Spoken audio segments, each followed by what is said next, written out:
han demostrado que hay calidad en cualquier parte. Yo creo que la UFC está abriendo más su espectro a eso, ¿no? A mirar a cualquier esquina y evaluar el talento que hay fuera de la promoción, porque no están pecando de ser ególatras, llamemos. Están reconociendo cuando hay talento fuera de la promoción que puede sumar al producto que ellos ofrecen y si tienen la oportunidad, lo están concretando. Ya estamos de regreso, esto es Esquina Neutral y algo que no es un rumor es que sin duda UFC se ha asegurado de tener uno de los mejores eventos o los mejores eventos que nos ha dado a conocer a lo largo de este 2024. Y a esto se suma también que ha tenido incorporaciones de grandes peleadores, que recientemente la contratación de Kayla Harrison. Entonces, podríamos decir que en este año tenemos a Kayla Harrison, que vino como de agente libre, y también Michael Page, que viene o fue firmado a finales del año, ¿no? Que venía de Bellator. Quiero saber, Eric, ¿qué opinas tú acerca de estos dos peleadores que entraron a la promotora? ¿Qué esperas de ellos dentro de UFC? O sea, ya como tú lo quieras manejar, si a corto plazo, como de qué podrían llegar a ser, o ya que visualices de super futuro dentro de UFC. Pues mira, yo creo que la UFC volvió a dar un golpe en la mesa del por qué es la promoción líder en este deporte, ¿no? En el mundo entero. Dos contrataciones que llegan en un momento bastante preciso. Michael Venom Page siempre fue una figura bastante polarizante en Bellator, no tan solo por su estilo de pelea, sino por su carisma, ¿no? Es un peleador muy carismático, habla mucho, las cosas que hace dentro del octágono y no tan solo lo traen, sino que lo enfrentan a Kevin Holland, un peleador completamente perfecto en cuestión de estilos. Son dos strikers, son dos peleadores que hablan mucho, son muy carismáticos y me parece el momento perfecto. A largo plazo con Michael Venom Page tengo que ser realista. No creo que él haya venido acá para ser campeón y no me refiero a él y sus expectativas. Estoy hablando de lo que yo creo que él puede dar. Sé que es un peleador muy bueno, pero yo creo que va a ser un peleador a lo Kevin Holland, un peleador que en cada cartelera a la que se una va a sumar por su carisma, por su estilo de pelea, pero no vislumbro en él un campeón en el peso welter cuando evalúo el panorama de la división. Ahora, cuando hablamos de Kayla Harrison, creo que el caso es totalmente distinto. Kayla viene a ser una estrella en una división que lo necesita. Tenemos a Juliana Peña, la veterana, tenemos ahora a Raquel Pennington, otra veterana, pero creo que el carisma de Kayla Harrison, ¿no? El ser una ex olímpica como también lo fue Ronda Rousey, los palmares que logró fuera de esta promoción ya la preceden. Entonces, es algo similar a lo que sucedió con Michael Chandler, ¿no? Vienen ya muy establecidos con carreras bastante sólidas y es solamente colocarlos en el lugar correcto y dejarlos que hagan su trabajo. Yo creo que Kayla Harrison, a pesar de que tiene un combate sumamente duro con Holly Holm, fue traída justamente con eso, en una división que en mi opinión necesita carisma, necesita una peleadora que conecte con el público y que haga que la gente se emocione de verlo. Kayla Harrison llena todos los encasillados. Entonces yo creo que en Kayla tenemos una futura campeona y una futura estrella, y en Michael Venom Page un peleador sumamente popular y carismático. ¿Tú qué opinas? ¿Difieres o estás de acuerdo, Chris? No, estoy de acuerdo, o sea, sobre todo me gusta como pensar, Chócala.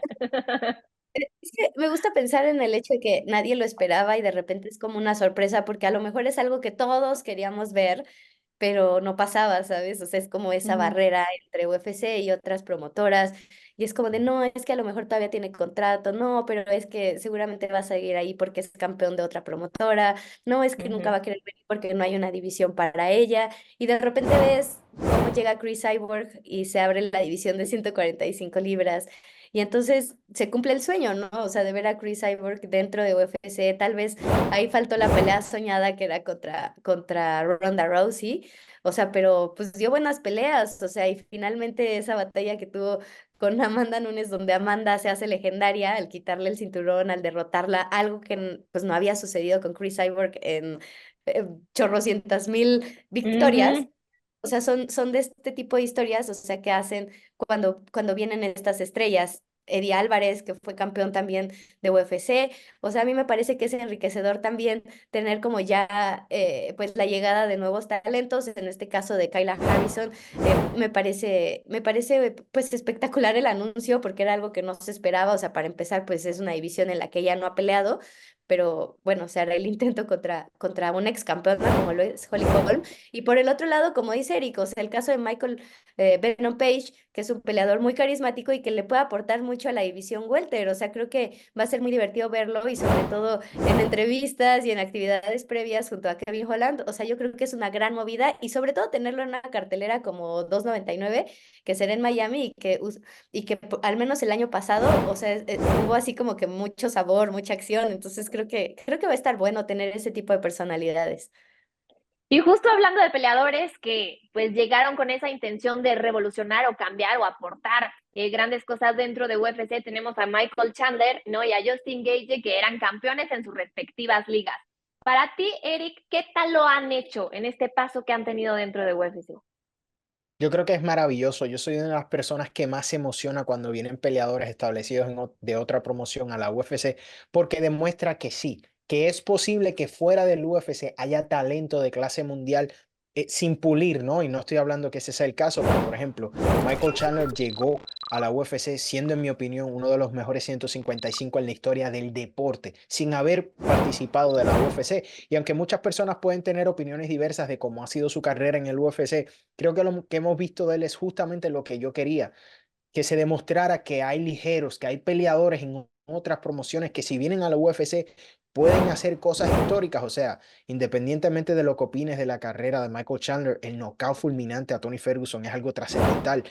El propio Justin Gaethje, que era campeón de la PFL cuando todavía se llamaba World Series of Fighting, ahora es el BMF, pudo retar a Javid, ¿no? Entonces, han demostrado que hay calidad en cualquier parte. Yo creo que la UFC está abriendo más su espectro a eso, ¿no? A mirar a cualquier esquina y evaluar el talento que hay fuera de la promoción, porque no están pecando de ser ególatras, llamemos. Están reconociendo cuando hay talento fuera de la promoción que puede sumar al producto que ellos ofrecen y si tienen la oportunidad, lo están concretando. ¿Tú crees que han tenido un buen paso dentro de UFC, Chris? Enfocándonos en Michael Chandler y Justin Gaethje. ¿Te ha gustado lo que has visto de ellos? Sí, claro, y además son súper animadores, o sea, lo que ha hecho Justin Gaethje para la división de 155 libras, pues es solo ponerle emoción, o sea, si ha ganado bonos en prácticamente todas sus peleas, pues es una garantía de espectáculo, o sea, no por algo está dentro de esta cartelera de UFC 300.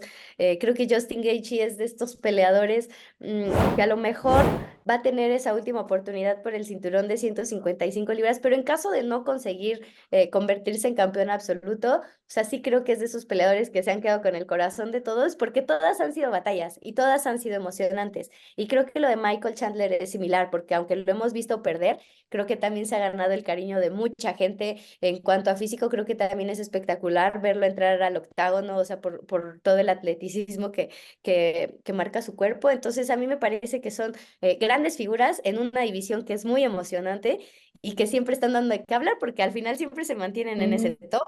O sea, Michael Chandler le dio vida al TOF, barrió al equipo de Conor McGregor y ahorita estamos en esta conversación, todavía un año después, si se va a enfrentar a Conor. Ajá. Y justamente hablamos de peleadores que han tenido éxito, que han venido de otras promotoras, ¿no? Pero también creo que existe el otro lado, ¿no? Peleadores que han venido con grandes expectativas, hablando, por ejemplo, de un Ben Askren, que creo que generó grandes expectativas en su llegada a UFC, tuvo no muy buen éxito, ¿no? Creo que su récord fue 1-2 y fue un paso bastante cortito.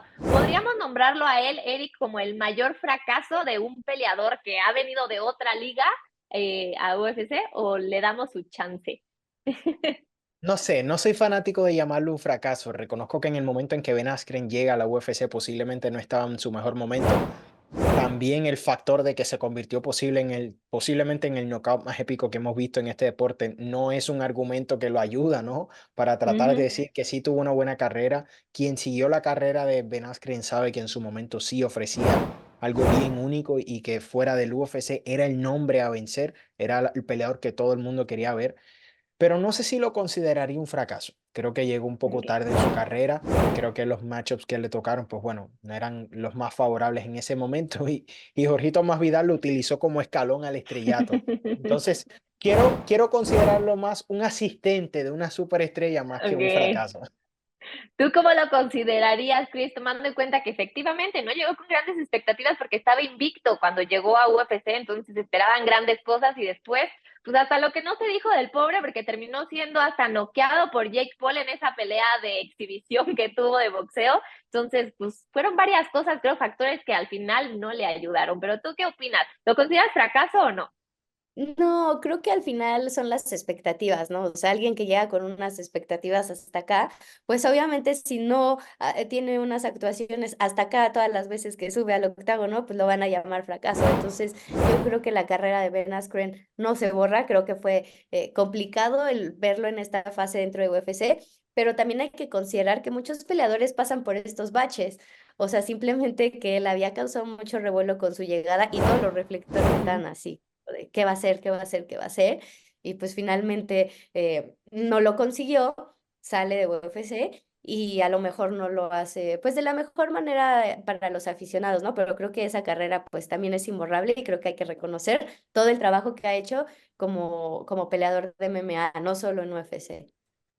Muy bien, y ahora esta última pregunta se las dejamos a todos ustedes que nos están viendo en casita. Si tuvieran la oportunidad de poder firmar a un peleador que fuera agente libre o cualquiera que les guste, ¿qué peleador sería?